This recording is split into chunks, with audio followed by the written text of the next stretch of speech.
वताए वारो अॻु वठणु। वताए फ़क़ीर जो हिकु वधीक दिलचस्प ऐं सभु खां मोज़ किस्सो। हिकु दफ़े वताए जे ॻोठ में चोरी थी। माण्हू पेर खणण ऐं चोरनि जे पुठियां वञण जी कोशिश में रुधल हुआ। वतायो बि चोरनि जी ॻोल्हा में सिधो मुक़ाम में वियो।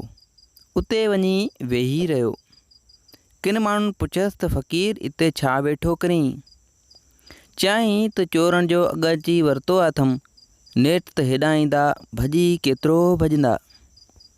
सचो इतफ़ाक़ सां उहे चोर बि उन क़ब्रिस्तान में वञी किथे मुकामनि वटि लिकी वेठा हुआ। सो वताए खे उन तरफ़ ईंदे ॾिठाऊं ऐं वताए जी चुरपुर खे ॾिठाऊं त हुननि खे शक थियो त शायदि वताए असांखे ॾिसी वरितो आहे या वताए खे ख़बर पइजी वई आहे।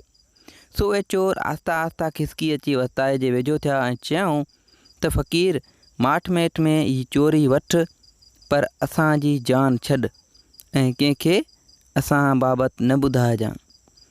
वताए चोरी जो सामान वठी ॿाहिरि बीठल हमराहनि खे सॾु कयो ऐं चयो, बाबा चोर बि लधा, चोरी बि मिली, हाणे पंहिंजो माल खणो। चोरनि जो ईअं पेरो खणिबो आहे ऐं अॻु वठिबो आहे।